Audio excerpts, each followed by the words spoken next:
Previously on Funny Science Fiction.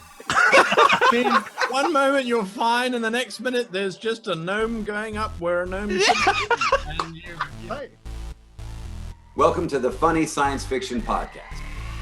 Hi, I'm Drayton Allen, and this is the Funny Science Fiction Podcast, where none of our videos will ever go viral, but they'll still give you the symptoms.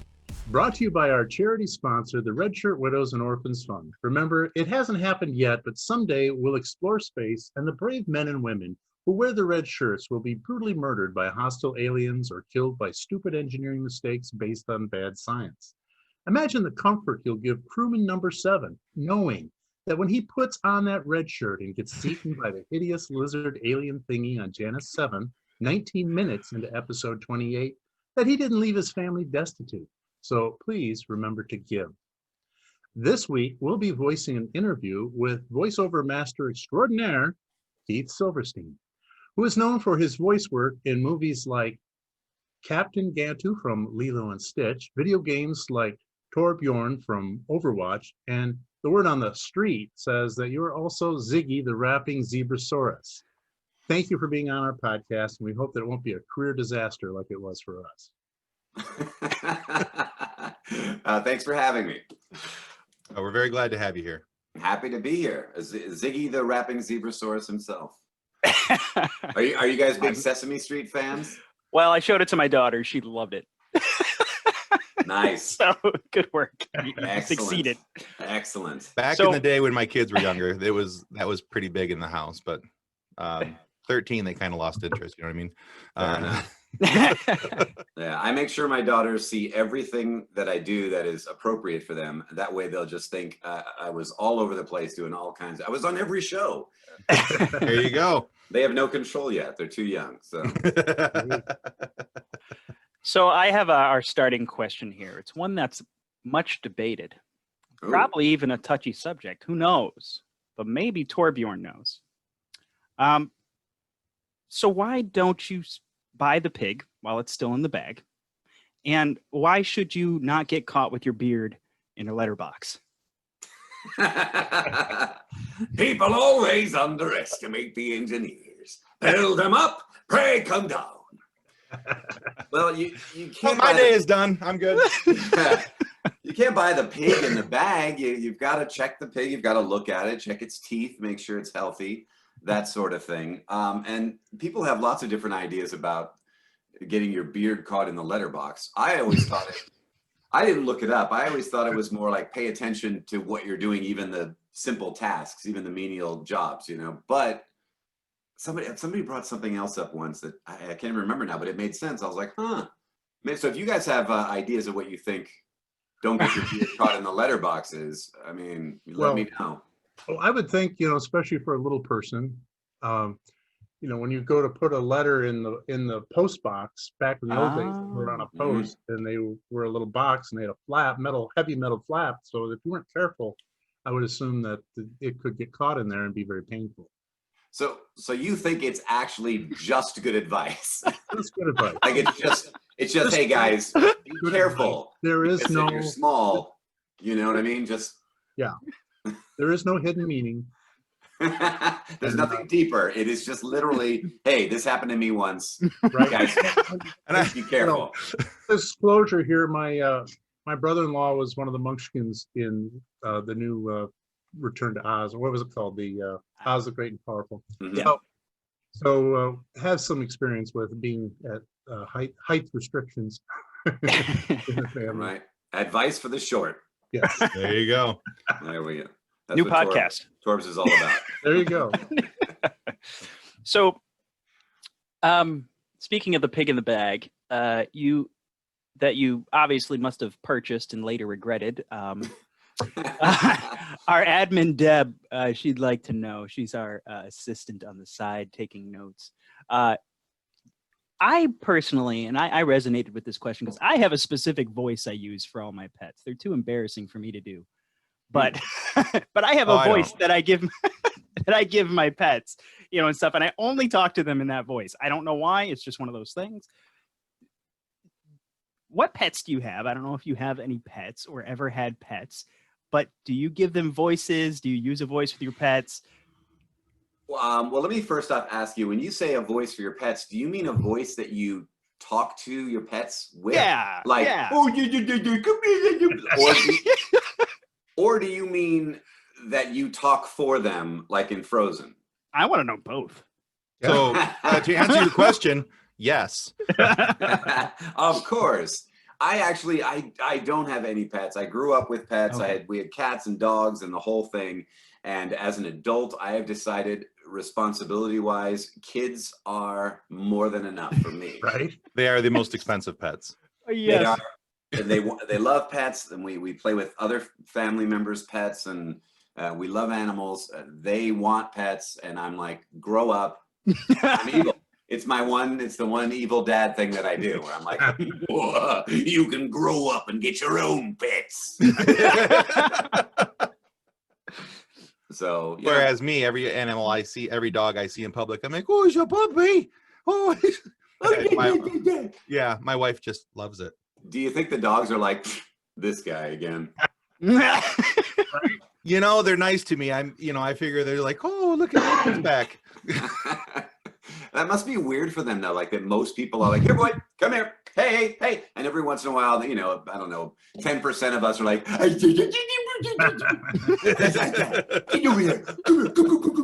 what is that? Like, yeah, that'd be me. Yeah, it might work, though. It might hype them up. That would hype me up if someone did that to me, I guess, right? Yeah. I get all excited. Oh, they're excited to see me. Right. They're so happy. This is great. They really like me. I mean, that way they at least know you're talking to them, right? They I like don't me. know. They really, really like me. So That's the theory. everyone has like a work that they're obviously proud of. They just, they remember enjoying so much just doing in that moment. Mhm. For reasons other than enabling people to not wear pants and make money. What are you most known for, you think? But actually, more importantly, what did you enjoy most doing? Okay. Well, let's talk. Well, first off, what I'm most known for, I guess, would be Torbjörn from Overwatch, Hawkmoth from a show called Miraculous Tales of Ladybug and Cat Noir. Yep. I'm Vector the Crocodile in the Sonic the Hedgehog series. Hunk in the Resident Evil series. Hisoka on the series Hunter x Hunter. Those are some of the ones I think that I'm most known for, probably. I'm forgetting some. Reaper from Call of Duty. Black Ops. Okay. But in terms of what was, I mean, I have different things, and I love different characters in different series for different reasons. Like Hunter x Hunter, which I mentioned, the character Hisoka is one of my favorite characters of all time that I played. He's just so off the beaten path in terms of character and writing and everything. So I would come in for a session and literally never know what to expect with him. So that was a lot of fun. I worked on a series that I think I will consider the most fun, which was called Glitter Force, produced by Saban. It's on Netflix now.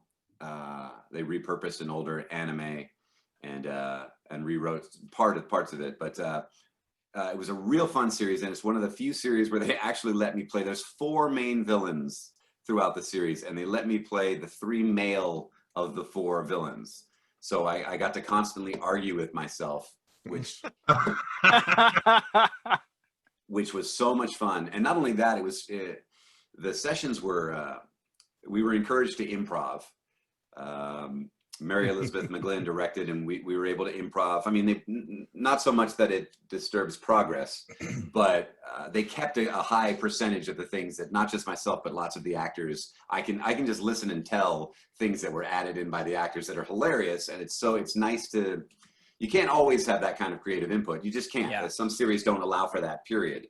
This one really did, and it was encouraged, and a lot of it was used. So to watch cool. and to have done, it was just a really fun, tongue-in-cheek series that I did. So Great. Nice. And that'll never happen again. No one's ever going to say you can be 3 of the villains in the show. So. Yeah, that's got to be nice to have your own artistic expression, because that's really what you live for. So that's cool.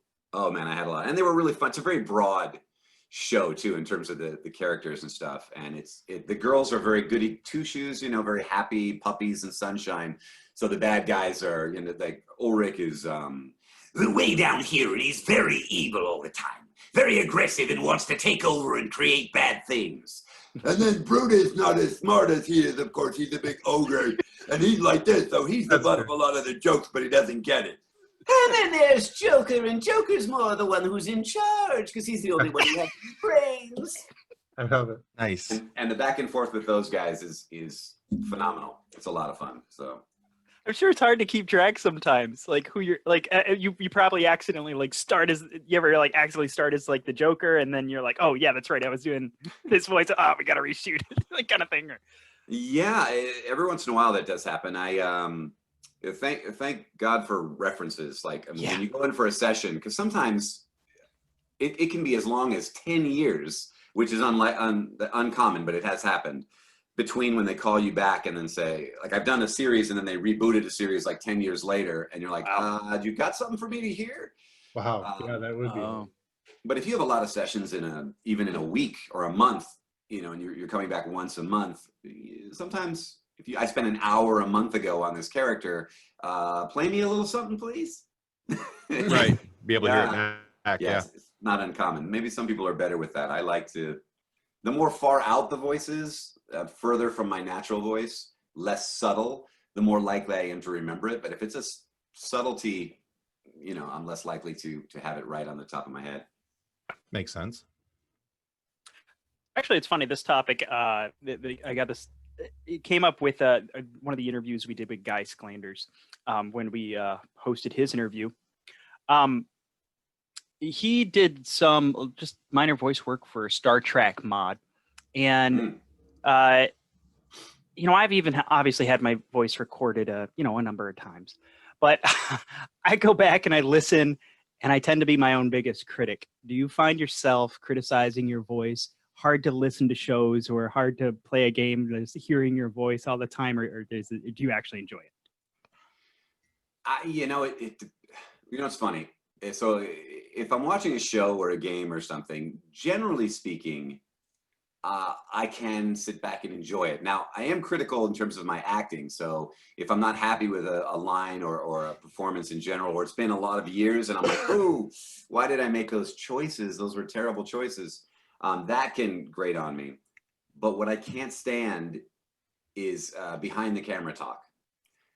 Nothing to do with the voiceover, but if I'm filming the girls swimming or at a park and I'm like, honey, do this, say that. Oh my God. We're all guilty of that. Oh, I'm like, shut up. It kills me. I hate to hear my own voice in that condition. I can't stand it.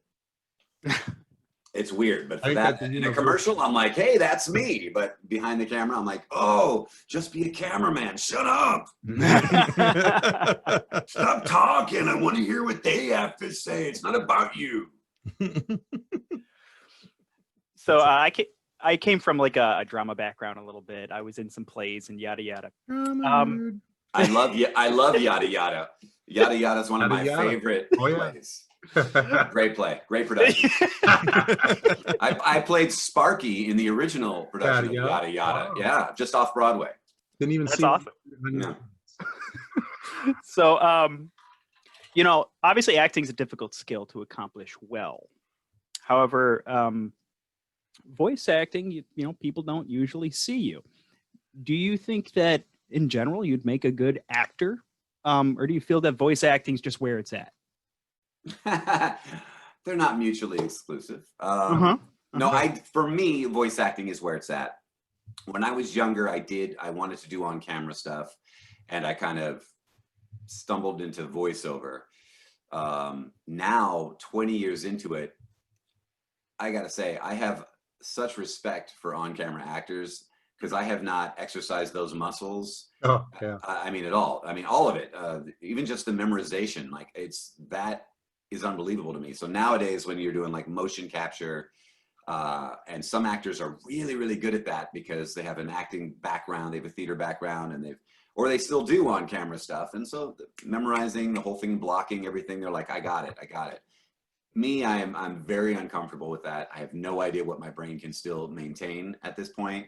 So for me, voiceover is definitely where it's at. That dream has, for me, is long since passed. I don't feel like I didn't achieve a dream that I had. I literally am like, you know what? No, I like this. Chosen path. Yeah, that's great. I have a ton of respect for people who do that. Absolutely. I think it's I mean, in some ways it's easier and in some ways it's more difficult. With voiceover, you have only your voice to relay everything. And when you're on camera, there's so much you can add, you know, with your face, with your body. There's so much more to bring it across. But there are plenty of things that are more difficult about it too. There's more to worry about. I mean, I like focusing on just my voice, and it doesn't matter how I move. Even with mocap, you might do something kind of funky facially, like with facial cap, to get to that voice or to get to that character, but it may not work great with facial capture. They're like, you look like an idiot. you sound great, but you look like it. And so for me, I mean, I'll do that stuff, but there's a point where it becomes acting, and it's no longer in my comfort zone. So Interesting. Thank you. Okay, so let's bounce off that answer into a question I have for you. Yeah, boing. So you talked about motion capture and doing all those things, and so let's talk about your creative process and how you get to a voice of a character, and how you land on it. Do you need to read the script first, or do you like to see a mock-up of the character? Or is it a combination of the two? Well, you're putting me in an ideal world. You get a sketch or some kind of image of the character, because that speaks to me more than almost anything else. Okay. You will usually get a brief description, a couple of paragraphs about the character, usually some very useless information and some useful information. They always have to spice it up with stuff that you're like, that doesn't help me in any way. I don't know how to sound purple. I don't need to know that part. But usually what you get is just a brief description. Hopefully you get an image. I will read the description first. Actually, you know, it's funny, you just asked my process, but sometimes the image will pop out first. But either way, if you look at the image first and that gives you an idea for a voice, then you have to read the description, which may then change your idea for the voice. You're like, oh, crap. And then I'll frequently go my own way with it also. Okay. Just kind of go, you know what, let me throw all that out, do my own thing, and then go back. Because sometimes you have a first inkling of an idea, and once you've read that and looked at the picture too much, you start to limit yourself. And I think if you can kind of do one read, like if you have a script, I'll do one read through of a page as me, like nothing, and just see if anything pops out. And then you kind of go back to the picture, you go to the description, and see what that does and what that changes. And sometimes it changes a lot, and sometimes you carry a little bit of what you started with, and you're glad you did it because you wouldn't have had that in the first place. So, okay, awesome. All right, so I was looking and trying to count the number of jobs that you have done, but I lost track at 20, which coincidentally is also the same number of fingers and toes that I have, but I digress. That is actually why I stopped at 20. Well, see, and I appreciated that because I got lost. It's not a coincidence at all. I just said, I was like, I'm sorry, So- I can't accept any more work. Tim will not be able to count these things. Right. So you have hundreds and hundreds of acting credits to your name, which to me, I look at that over the years and I go, this guy's been a busy man. But somewhere along the line of all those hundreds and hundreds of jobs, there has to be the one that got away. You are the one. Oh, that got away. Yeah. Got The away. one the job that you really wanted, but for whatever reason, you just didn't get. Can you think of one that you're like, man, I really want this job. This is the one. And then kind of piggyback to that. What attracted you to that job? You know, I don't want to disappoint you, but here's the thing. As an actor, you get far more rejection than you get anything else. I mean, you just do, sure. Naturally. You know, if you're auditioning for like every 25 auditions, if you book one, you're killing it. You're rocking. You're amazing. Yeah. So Right. So there's a lot that we don't get, and I'm very like able to. I roll with the punches very well. First off, I don't get caught on any one gig too much, because until it's recorded, you're not getting paid. And Right. until it airs, you're not necessarily getting credit. True. So because it may be canceled, the show, the commercial, whatever, it may not happen even after you've recorded it. I had done Overwatch, and they were in beta testing for a year and a half, 2 years or something before it actually came out. And I knew the entire time that the whole project, or just myself, just my character, could be scrapped at any point. Right. Yeah. And you just live with that. So I find it very helpful to not get caught up on any audition. Like, Okay. I've got to get this, I have to book this is the one. And not only that, on the flip side, even if I were hoping to get a lead in a particular show and then I got this interesting side character, I tend to really enjoy the rungs on the ladder that I'm allotted. In other words, it's not like a straight, it's not like a straight race. You know what I mean? Like, I just got to get this. Your career, the fun thing about a voiceover career is that you never know where it's going to take you. You have no idea. And if I could have booked somebody other than Torbjörn, and I think I would love that character equally. But this is what I have. This is what I got. And so you kind of just learn to love the surprise of the whole thing. That's cool. Okay. So I know that's not. I mean, I'd love to say here's this gig, and I wish I got it. That's very it's a very good answer. I like it. It would kill me if I did that. I'd be like, ah! Yeah, you couldn't. Yeah, the emotional. Yeah. The emotional roller coaster, I think, would probably be too much. That makes sense to me. Heart set on Yeah. I'll tell you what I do have. I do have like franchises that I love, that I get excited to be able to work on, and I'm always looking forward to more. You know, things like Star Wars and Marvel stuff, and Star Trek. Like I haven't done any Star Trek anything, and that would be really a cool thing just for me personally to just have under my belt at some point. Sure. I mean, sure, a lead would be great, but it doesn't matter. Just to be able to be like, I'm a tiny piece of that universe. Yes. So, I mean, if you were offered a Star Trek job, would it matter or not if that character was a Sith? It would matter a lot. It would be an incredible crossover event, and I'm sure it would suck, and the fans would hate it. I would know. I would know that they were going to hate this. You'll never be able to show your face again at a con. Yeah, awesome. They don't need that crossover. Let's hope that. No. I'd like to keep those two. I'd like to keep those two universes separate myself. They don't need each other. That's the thing. No. They're both very successful. Don't do it. Yeah, in their own rights.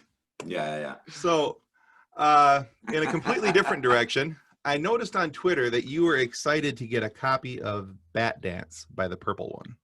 And you got it on vinyl. So as another vinyl collector, that sparked some interest about your collection. Sure. So we're going to ignore the other guys on camera here. This is just you and me, vinyl collector to vinyl What collector. guys? What guys? Exactly. There's nobody else. We're just... Talk to me, Tim. Talk to me. Okay. We're putting our blinders on. Okay. So... It may be interested about your collection of vinyl. Okay.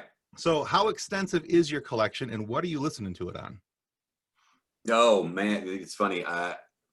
So I used to collect back in the day, like 20 years ago or 25 years ago. And I kind of got out of it and sold a bunch of stuff that I never should have. And then about 4 or 5 years ago, got back into it, of course, and repurchased a bunch of stuff. I'm still doing it. So my buddy who is an avid collector, I don't even know what turntable he gave me. It works great. It's an old classic. It's nothing new. It's not like a new technique, something or other. I don't even know. Same with the speakers. I'm just like, they work great for now. He gave me some classic stuff. Nice. But in terms of my collection, I collect very specifically all Prince and Prince related artists on vinyl only. Okay.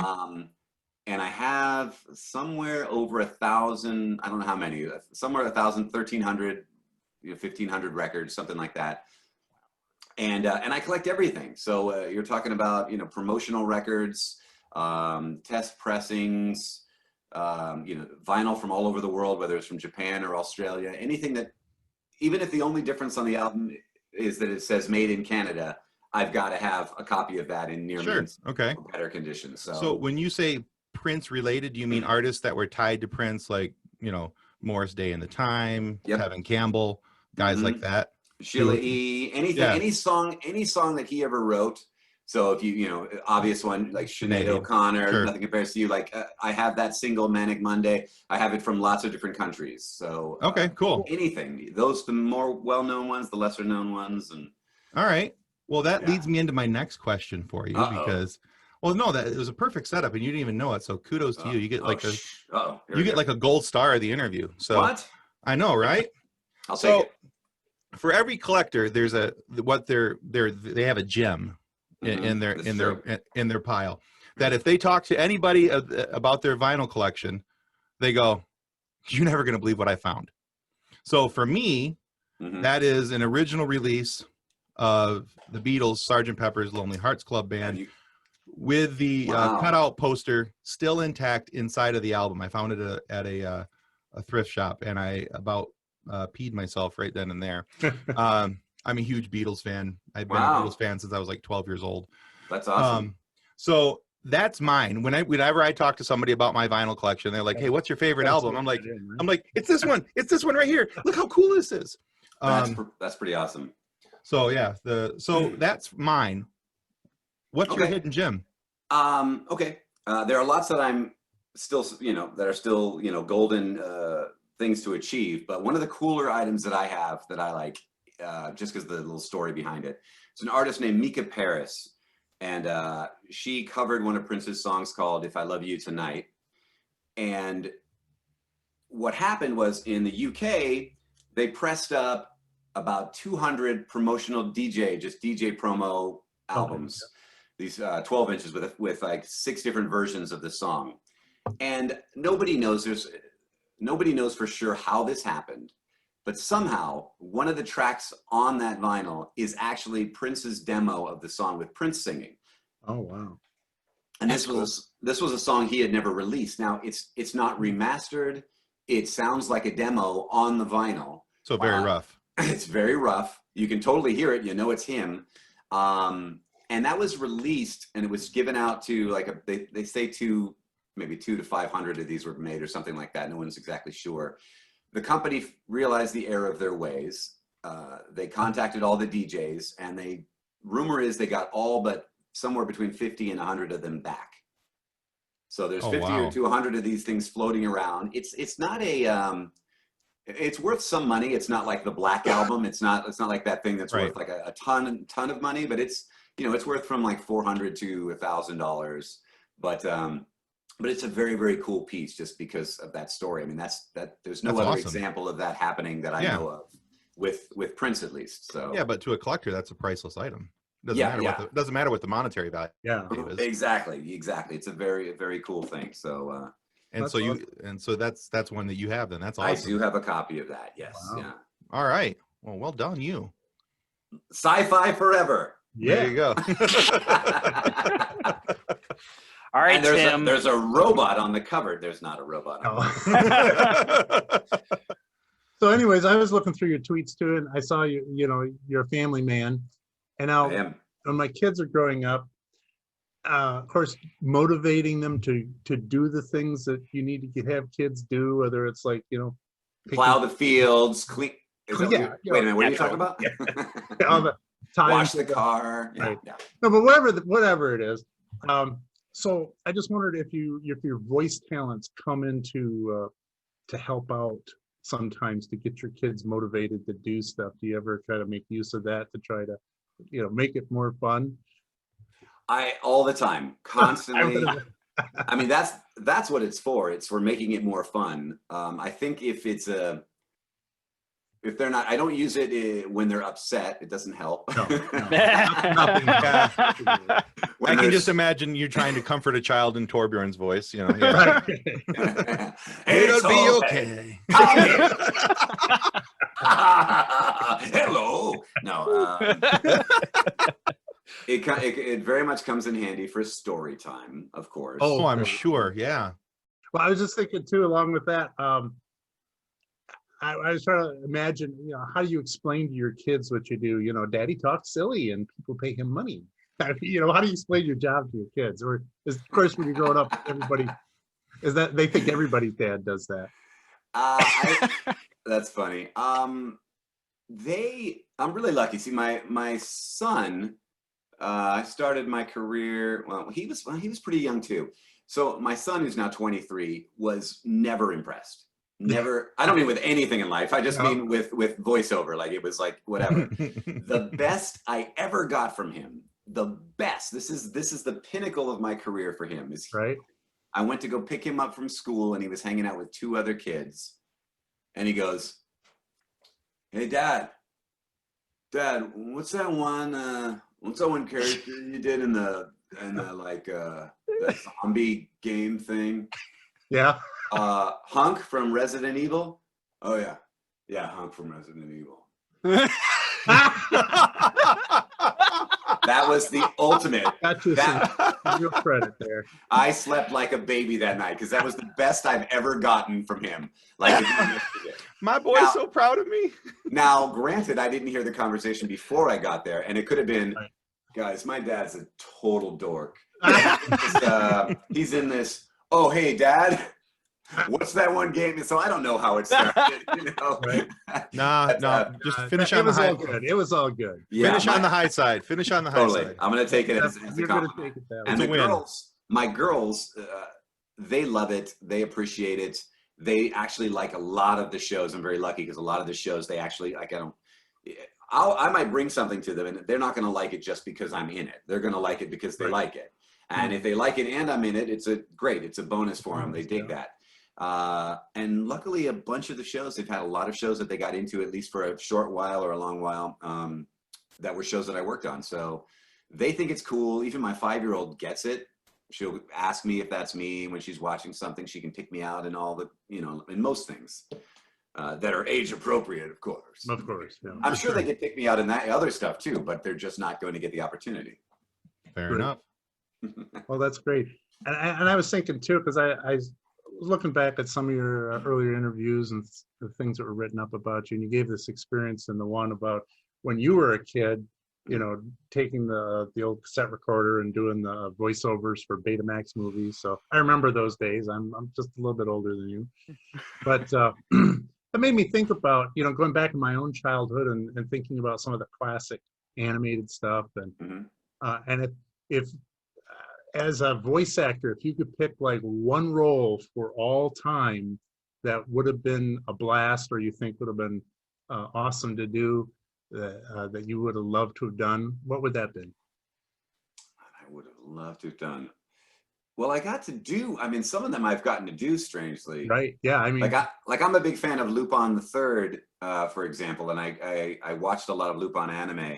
And Tony Oliver, who currently voices Lupin, he's had about 5 different voices throughout his career as a character, is fantastic. But they did these films that were a little edgier, a little more adult just for these films. And so they wanted a different voice. And so I've done 3 to date now of these films as a character that I loved and never thought I would get the chance to voice. That's awesome. I said I'm a big Marvel fan. My favorite Marvel character is Daredevil, so I would love to be able to voice Daredevil at some point. That'd be cool. Hopefully, I would be a good fit. But but I would love that. That would be something that would be fantastic. But I have found with voiceover, the best characters to play are the ones that don't exist.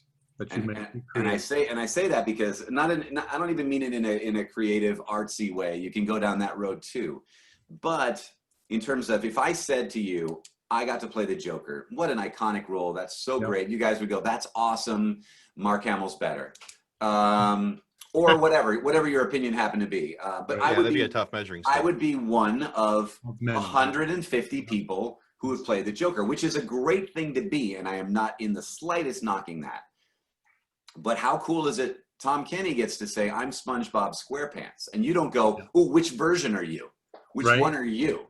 Right. He's SpongeBob SquarePants. Worldwide, obviously there's some other languages, but he's known as that. So that's something that before the show would have meant nothing. The character didn't exist. No one cared about it. No one knew about it. And now it's a household name. That's the kind of character that, to me, that I'm always striving for. And we get some, Torbs is like that. Torbjörn was not a character before. Yep. Right. It's not at the level of SpongeBob, but when I fantasize about roles, there's 2 ways. Wouldn't it be fun if I got to? That would be a real kick in the pants for me. I would love that. That'd be great. like Daredevil or whoever, or a Star Wars character or something. But better for your career and better for longevity is to be the voice of whoever, if that makes sense. Yeah, that's great.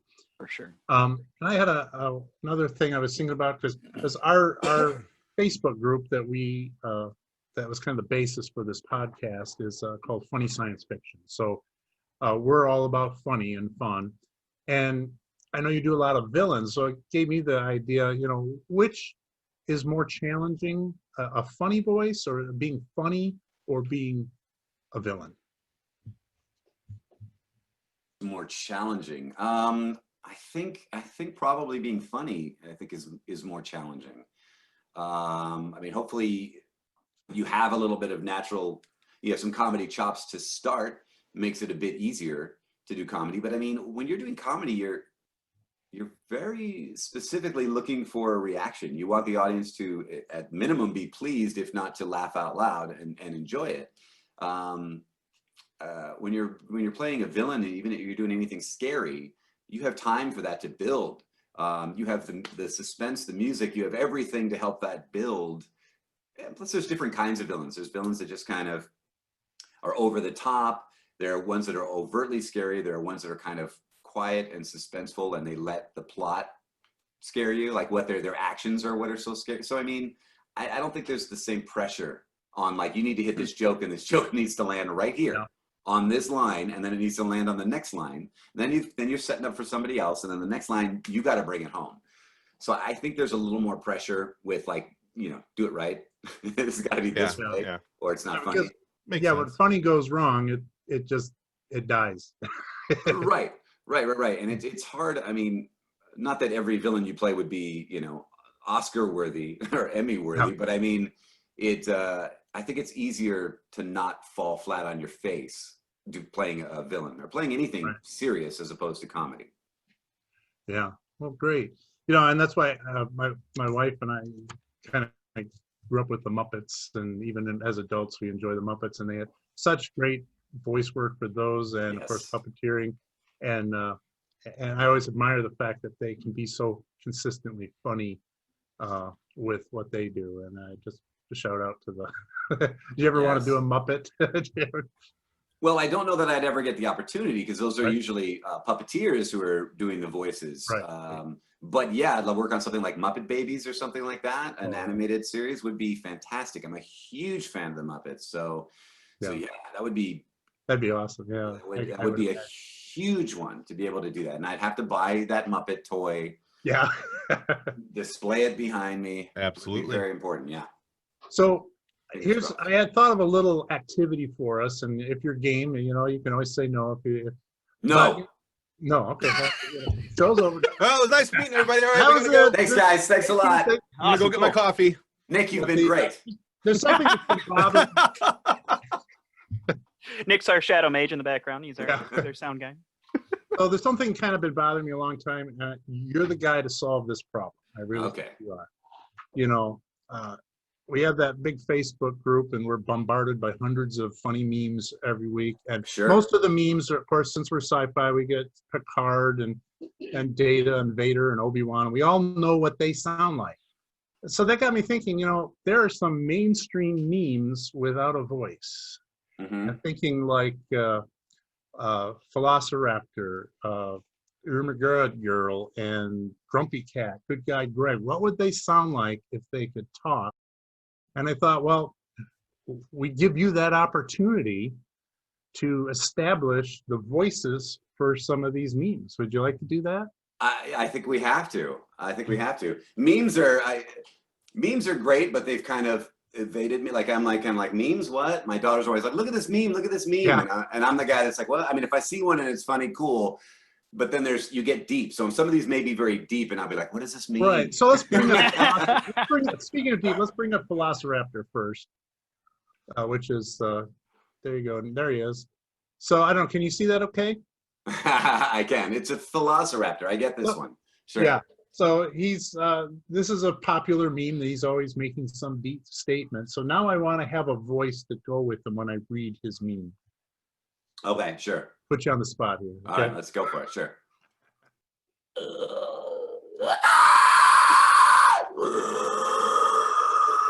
Am I a nerd for liking Star Wars? Or do I like Star Wars because I'm a nerd? Awesome. My day is a win, part 2, right there. Yes. Okay. Now every time I see one of those, I'll have a voice to Now go you'll with. know. Now you'll know. We'll all know. I was trying not to laugh, and I didn't want to go over that because that was just so beautiful. Okay. Yeah, I was trying. I lost it. Well done. Very good. Thank you. Thank you. Then, Nice. Go Philosoraptor. all right. Now Grumpy Cat, he's real popular too. And go ahead with we'll give you a minute to prep. We can do whatever it takes. You can see that one. Watched reruns of Star Trek: The Next Generation. Still disappointed that Wesley Crusher didn't get killed. Yeah. I had to put a little bit of indifference because it's a cat. Yeah. So No, Like, completely appropriate. I feel like they can be grumpy, but only so grumpy because then they're too invested. They're cats. exactly. No, It's they're cats. so Yeah. true. Let's go All on right. to- What's here? What's the next one, Nick? Pull up. Good guy, Guy Greg. Greg. Yeah, there you go. I can't see. This is one where the image is so important here. Right? Yeah. Hey! I found a wounded red shirt during an away mission. I gave him my hoodie to hide his shirt till they beamed him up. Hey, I'm a good guy, right? Right. Whoa! Hey, go me another beer. Let's go. Let's go. Yeah. He's the guy we all been Love it. known. Yeah. That's Well awesome. done, sir. Yeah, I can't. The picture's everything. It Yes, is. it is. And then do one more here. Do these guys get recognized on the street? Are they like, Oh, oh, my they do. God, They you're do. the guy They do. Greg." Even Scumbag Steve, Philosoraptor? Yeah, right. And along with good guy Greg, his counterpart is scumbag Steve. That's so popular. Go ahead and enlarge that if you would, Nick. And I wrote this meme because I didn't find a good sci-fi meme for him or a pop culture one. Okay. This guy's a younger dude. Hey, my name's Steve. I own a chocolate factory. I'll sell you a golden ticket for $1 million and you take an Oompa Loompa off my hands. Hey, I just raided my mom's closet. Do I look okay? Yeah. Right? Yeah. Anyway, I'm gonna go out. I'm gonna go outside now. I'll see you guys later. I'm just kind of a scumbag. I'm gonna go kick the neighbor's butt. We want to thank you. This has been a blast. We want to encourage everyone to check out Keith's work. Keith, where can people go to check out more voices from you or book your talent? This is we want you to have an opportunity here to pitch whatever you think is great. For sure. Well, if you're looking for contact information for agents and such, my website is just KeithSilverstein.com. You can visit me on Twitter at SilverTalkie, TALKIE. Keith Silverstein, straightforward, on Instagram. And every once in a while, I make a visit to Facebook, and that's Keith Silverstein VoiceArtist on Facebook. All right. Great. And we'll list those in the notes of this podcast. Also, the other thing is I want to mention, because this is kind of something that's becoming more popular, we want people to check out your Cameo. And so that Yes. Yeah. that's kind of how we found you. We were looking through some of the Cameo artists and thought, wow, this guy would be great to have on our podcast. So that way you can send love to your family from Torbjörn, Ziggy, or many of the other voices that Keith does. And Yeah.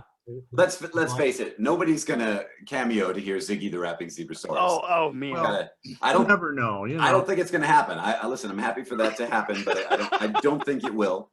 But yeah, if you're not aware of Cameo is a website where basically you can ask me to send you a video with your favorite character in it or what have you, or giving you a birthday greeting or a congratulations or just saying hi. And I'll respond to you within like 4 days. And that's basically how that works. You get a little video of me saying hi to you. Don't script it for me. I did have one guy that was like, I want this character to say this and then this character. And I'm like, so you can animate it. I'm like, nope. No, you're not getting free animation from that. Right, exactly. Mhm. It wouldn't be free, but it would be really cheap. Yeah. for a voiceover session. So yeah, definitely. but Cameo's a lot of fun. I'm having a lot of fun getting to interact with the fans through Cameo as well. So Yeah, Right. it's an awesome resource. We're going to, we think that one of the things we want to do on our podcast when we get artists that are on Cameo, we want to pitch that a little bit, because I think our funny science fiction group would really enjoy having and sending those to their friends. Oh yeah, absolutely. And also, we want to reach out to any of our listeners or watchers that if you would like, we'd love to hear your voices for your favorite animation or your favorite character. And if you want to post your recording in our Funny Science Fiction Facebook group, we might come up with a reward if we get, somebody gets the most likes for their thing. That would be a fun little contest to have. So, Keith, it was excellent having you. Thank you for joining us today. it was my pleasure. Thank you for having me. Thank you for listening or watching. Don't forget to subscribe and like us on your favorite podcast platform and YouTube. If you've enjoyed our podcast, why not come join our Funny Science Fiction Facebook group too? It's filled with giggle-worthy memes and gags. Visit our website, www.funnysci-fi.com. That's funnysci-fi.com. You can also support us on Patreon, where you can get transcripts, bonus episodes, and other fun merch. That's at patreon.com/funnysci-fi. Look for links in the podcast description. On behalf of the rest of the hosts of Funny Science Fiction, we'd like to thank you for listening to this episode. If you'd like to be a guest on one of our future episodes, please contact us by means of our Facebook group, Funny Science Fiction. You can find us on Twitter or Instagram using the handle @funnysci-fi, or you can go to draytonallen.com and click the Contact Me link at the bottom of the page. Thanks again. Hope you enjoyed the episode.